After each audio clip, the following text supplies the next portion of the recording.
El Dr. Robert J. Keller está certificado en inmunología, hematología y oncología.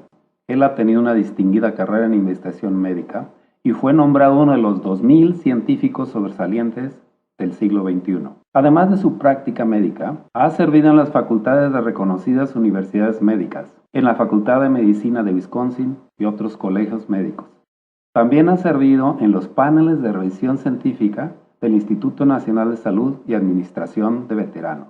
Ha escrito más de 100 artículos de investigación originales revisados por colegas, publicados en varias revistas médicas. Hoy, él dirige la investigación médica en Phoenix Biosciences y en su clínica de Hollywood, Florida, trata pacientes con enfermedades del sistema inmunológico, de la sangre y cáncer. Aquí tenemos un segmento de una de sus presentaciones sobre glutatión.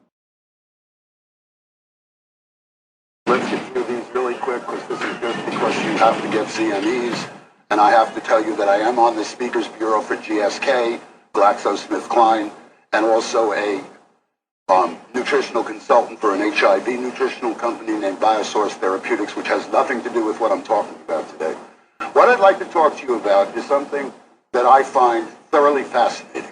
It is glutathione. It is one of the 4 endogenous antioxidants, and it is one that I must admit, despite 80,000 published articles in the English literature, through medical school, internship, residency, fellowship, and a fairly long time in academic medicine, I knew nothing about.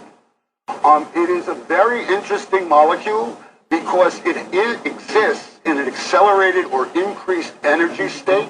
The energy state is, or increased energy state, is caused by the fact that it's got a free sulfhydryl group and therefore can easily donate the hydrogen to a electron and therefore quench a free radical. Now, let me tell you, because I think it's important, and it is a little bit of a divergence, but I learned about glutathione because of something that you probably all have seen in your practice, and that is a low uric acid. Now, when I was in medical school and when I was a professor of oncology, the only thing I knew about uric acid is when you had a kid that you were going to treat for leukemia, you put him on allopurinol to keep the uric acid down.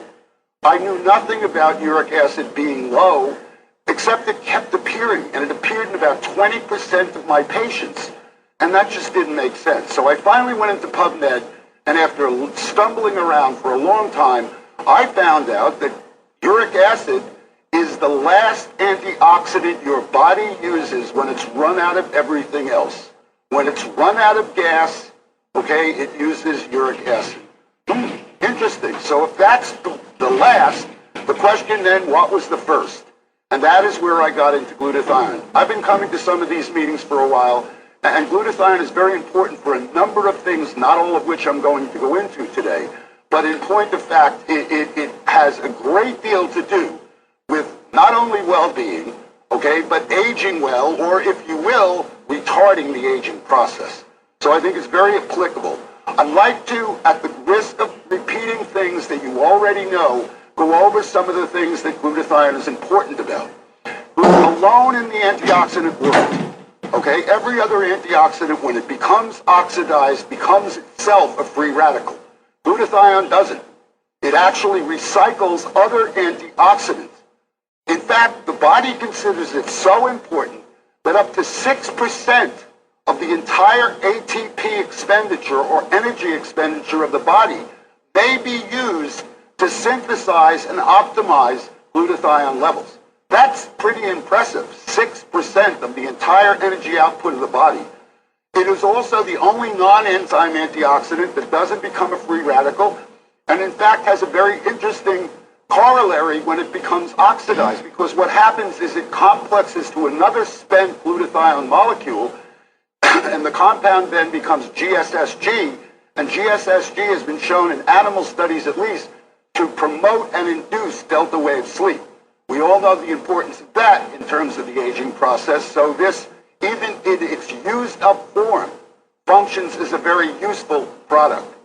It not only functions as an antioxidant itself, but alone again in the world of antioxidants, it is an absolutely essential component of antioxidant enzymes, namely glutathione peroxidase, and most importantly, the glutathione transferases. And I bring that up because glutathione transferase abnormalities have now been associated with virtually every cancer known to man, and probably with a lot more than that.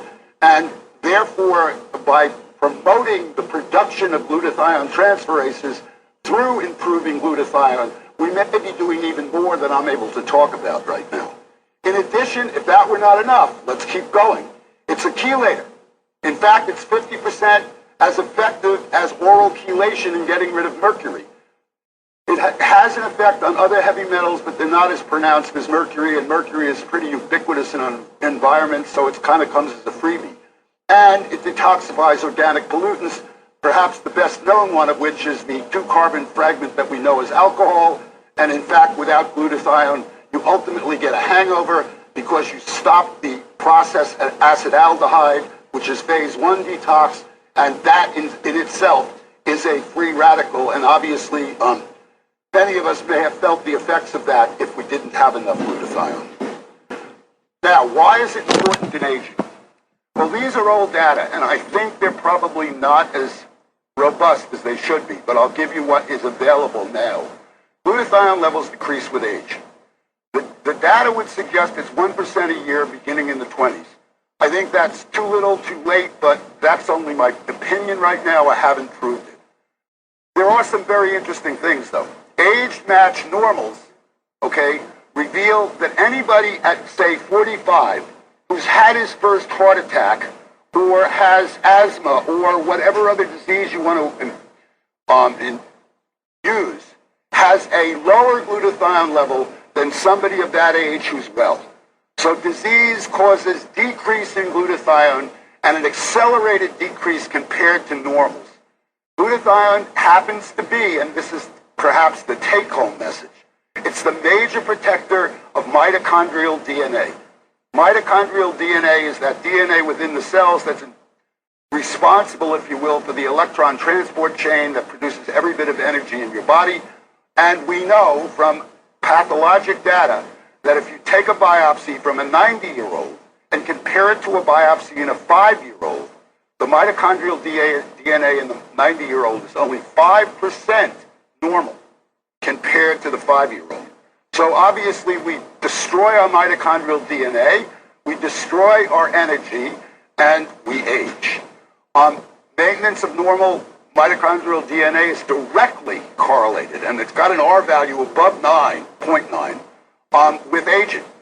So the higher your glutathione, the less you age. And I think the most important thing there is centenarians, and I think that's wrong on the slide because even though we did it over and over again, the spell check kept leaving it alone. It's centenarians, not centurions. Okay, demonstrate glutathione levels that are similar to a 30 to 50-year-old normal, well person.